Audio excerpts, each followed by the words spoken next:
First question, I guess, in the back. We'll start in the back with Clark. There you go, run this show. Yeah, I'll let you run it. There you go.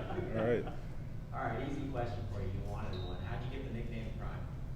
Oh man, that's well, it really just came from playing football. Like back in my high school, we just like our team colors was white, red, blue, and so looking from the sideline, whenever a game started, we'll try to size each other up, and they'll go down the line, they'll see I'm the biggest dude on the field, coming off the field, and stuff like that. So it just kind of stuck. Like teammates, other team, the announcer called me Prime whenever I made the tackle, so it just stuck. So. Ben? You feel like you've gotten used to Coach Garner's coaching and being able to receive the message and not necessarily recognize the tone that he's saying it with? Coach Garner is he's a really he's a cool dude, and he's a real forward speaking person.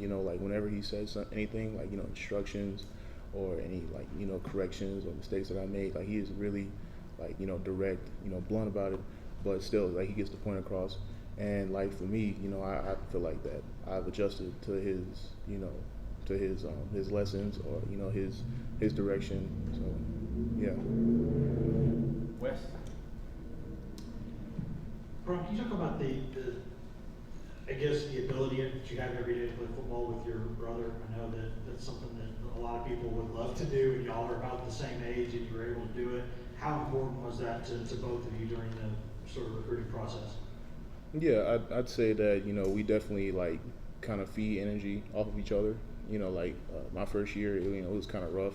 It was a real steep learning curve. But once he hopped on, we just we room together and everything too. So it's just basically back at home. We playing football throughout the week and stuff like that. So it's really good. Wes with a follow-up. I guess when you look at your career, your production for the past few years, what's been the thing that you're trying to add to your game now to take it to another level? I'm sure it's not just one thing, but what are the couple of things that you've been working on to kind of take the next step? I feel like I've been really solid and stout in my run game, but I really want to focus more on stopping the pass rush. So basically stopping the pass, getting more into the pocket, getting more knockback, and making sure that whenever there's times situations where draw screens that I'm able to read it properly, and attention to detail. So being able to diagnose the offensive play and stuff like that. So yeah. Vince, then Eric. Kurott, can you recall your first start in a Tennessee uniform after being in the program and fighting your way up for a while? Can you recall that and what was running through your mind? First, you mean like first game start? First start. First time start. you had a chance to start for Tennessee. I'd say basically getting your cherry popped. Ain't no other way to say it. Just especially playing D line, it's nothing but trench warfare. Out there and with the crowd, buzzing in your head. You trying to line up, stay focused, get the call. It's like fireworks. In your face all the time. But you gotta really just keep your poise, try to stay focused, and have that certain focus or that attention to detail and that intensity just to execute. So that was really how I could describe it. Yeah. Was there a feeling of accomplishment? It's been a long time coming. I don't know if we can get there, any of that kind of stuff. It's really just the start of a new chapter. Playing in the SEC. When I first stepped on the field as a starter, it's just the beginning of a new chapter of my book. Eric in the back. As an older guy, seeing the journey and the process that a guy like Bryson needs to take it to kind of get where he is now, what have you seen from him in terms of him getting better and putting himself in a position to play? Well, I feel with a lot of us, D-line, we need to focus more on just, attention to detail, as every, player on the football team. But I feel with us, just that, responding to, you know, the calls and stuff like that, communicating with our fellow D linemen so we can get set up quicker. Like everything just has to be like, you know, coming in with the play, processing in the play, you know, it's attaining, you know, what was told, what was taught, and, you know, just getting down and getting set, you know, trying to be as efficient as possible. Any other questions? Jimmy, get a mic.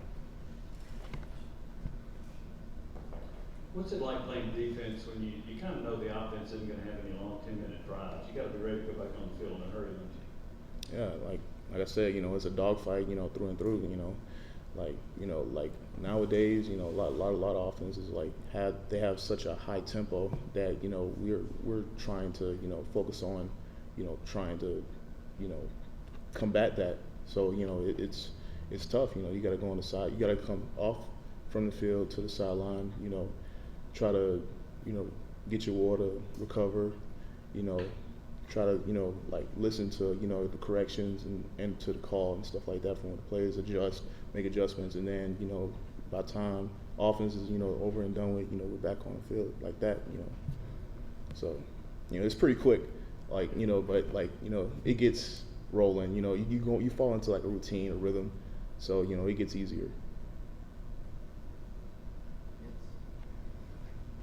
How much of a team impact do you feel and see from Hendon Hooker this year as compared to last year? I feel like that, you know, like if we're all like, you know, as a team, we're all a chain and we're all linked together. Like he's the strongest part. You know, he's basically the rock of the whole entire team. You know, the center of attention. But at the same time, you know, like an outstanding leader. You know, he has a voice, you know, and he has a presence that demands us to like have that rate to raise ourselves to that level of what the standard should be for Tennessee. We'll finish with Wes. Prime, how important is it for y'all, and how much, I don't know if pressure is the right word, but how much sort of intensity are y'all putting on yourself to get to the quarterback with 4 guys, you know, without needing to blitz all the time?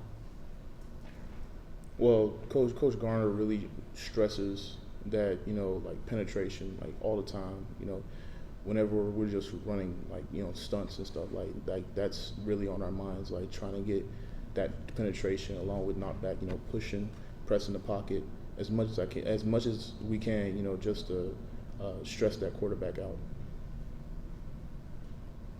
Thank you, Brian. All right.